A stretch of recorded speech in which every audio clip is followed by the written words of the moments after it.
we're also very active in the BDSM community. We're in a DS relationship. For those that are not familiar, just real quick, the 6-word acronym that is the 4-letter BDSM. You've got bondage and discipline, dominance and submission, and sadomasochism. And we practice a little bit of that, except maybe the discipline aspect. That's not true. Oh? Do tell. Not true. I'm just saying that there's a little bit of everything in our relationship. It may not be a whole lot of discipline, but there is some there. Yeah, you disciplined me a lot. And there's a similar, almost identical stigma to being a DS couple as there is being a polyamorous couple. And we see it in every walk of life. When we're in the BDSM community, there is a segment of that world that doesn't understand polyamory. And they want to put us into other categories or try to redefine what that is. I know a lot of couples personally in the BDSM world that are the style of, I'm not sure if it's polyamory or if it's something more like monogamish, where they're a solid primary heterosexual couple that invites people for occasional threesomes. Is that polyamory? It could be, especially if those are ongoing situations. But if it's one-offs, I'm going to say it's not. I'm going to say it's a different form of non-monogamy. And while I invite that, I think polyamory is something very specific. And I think it has to do with ongoing relationships with multiple partners. Mm-hmm.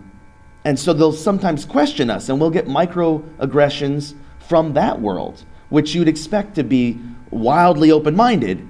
But they'll look at us and go, well, don't you want a home base? Don't you want to live together? Don't you want to have this life partnership that's a rock and solid, and then add to that?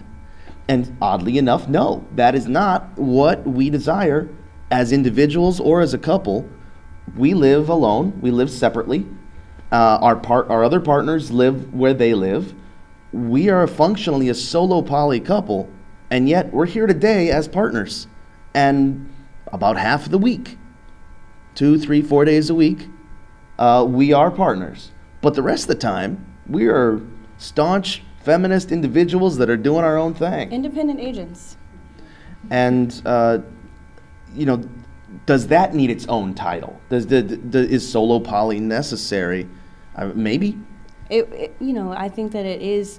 I think that it is necessary to people who are very, very into labels. And I think labels serve Absolutely. a very good purpose. I have no problem with labels. As long as you're agreeing on what those labels mean. That's where we get into trouble. Yeah, that's Yes. absolutely right. It's almost like you have to have a one-on-one conference with each other for 8 hours straight on the labels alone, just to make sure that you're all on the same page.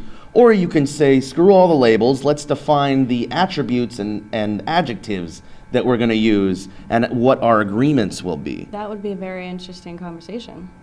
And we've done that. It's taken us years to get to this point, but part of it is because of doing events like this, where the constant talking of it helps us further understand each other and what we're aiming towards. And luckily, it happens to work. I mean, if it didn't work, well, then we'd have to find a new relationship. We'd have to either redefine what we have or end the relationship, which we're both okay with. We're ready for that day if it were to come. It'd be sad, but if it's necessary, you do it. I sometimes make jokes. I say, after we break up, then, blah, blah, blah will happen. Then he gets a little pouty face. And when we talk about this among the lifelong oriented people, where they judge failure or success based on if it ends and how many years before that time, hopefully infinity in their eyes, we often get a lot of blowback. There's a big shock that our number one goal is not till death do us part. Right. Otherwise, we'd get married for one, although that's no guarantee, obviously. But there's this questioning and this scrunched face of, what do you mean you don't need to stay together forever? And oftentimes what I reply is, would you like to have 20 great years of marriage Yeah, that sounds good. Well, what if you had 3 different marriages that each lasted 20 years apiece? 20, 20, 20, from now to till your dying days. Would that be satisfying? Would those 20-year awesome marriages be failure or success? And in my book, quality matters more than quantity. We don't need to measure the years just to judge success. I think we're a success right now. I think we've been a success these 3 years. And when we break up tomorrow, we'll be able to look back on this relationship and say, that was a great success. We grew, we loved each other, we enjoyed it, we had a ton of quality time together, not just sheer quantity. And whether it ends tomorrow or never, that stands to be the case. And when it sucks, we will break up. There's no doubt about it. Neither one of us are going to suffer in silence.